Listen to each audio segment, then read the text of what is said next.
Manchester, New Hampshire is the largest city in the state, and its diverse population is unlike any of the state's other cities and towns. The Manchester Police Department is responsible for protecting up to 120,000 people per day.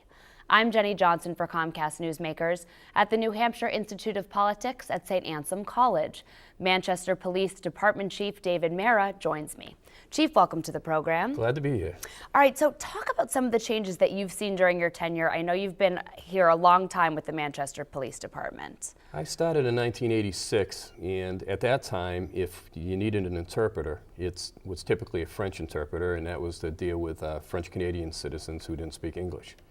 Now Manchester has over 70 languages spoken in the public school system. So as you can imagine, it's a little different as far as communicating with people at times. So where is that diverse population coming from? Is it immigrants? Well, we've always been a city of immigrants. We've always been a city when the mills were operational, people from all over the world would come here to work in those mills.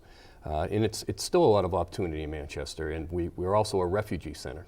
So what happens is that people that are deemed refugees from around the world, we are one of the places where they are relocated. So that number of languages is huge. So talk about some of the specific outreach programs that you're able to offer.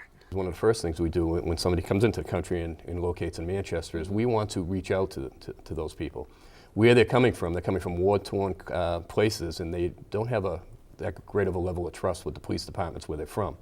So we try to gain their trust, and we try to meet with them, become familiar with their customs, they come familiar with us, and that's what it's all about. And you're really active within the community, so there are actually outreach programs that you do specific communities to community. Yeah, we host community meetings at our police department. We go to their location if they're having a meeting where they are, so we do a lot of outreach. All right, so over your time with the Manchester Police Department, there I'm sure have been many challenges, but talk about what some of the challenges are when you're hiring qualified officers and how the training is different for new officers.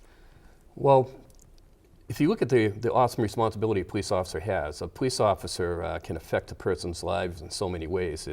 Ultimately, under certain circumstances, and under the law, a police officer can take a person's life. And then on the other spectrum, a police officer just giving somebody a motor vehicle summons can really drastically affect their lives.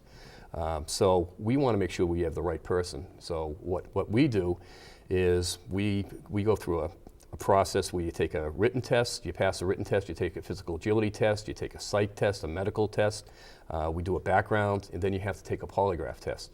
And to find qualified officers, we can go through, to get 5 to 10, we could go through 100 or 2 people. Wow, so it's a very diligent process. All right, so the public safety and school safety is a top priority, of course, across the country. So what's happening in Manchester schools for parents at home watching to keep the students safe?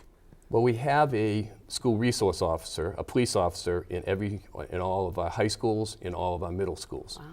And although we've done several trainings involving school, after the Newtown incident, that tragedy that happened in Connecticut, we wanted to demonstrate to the public as well as we wanted to train with the school as well as the fire department.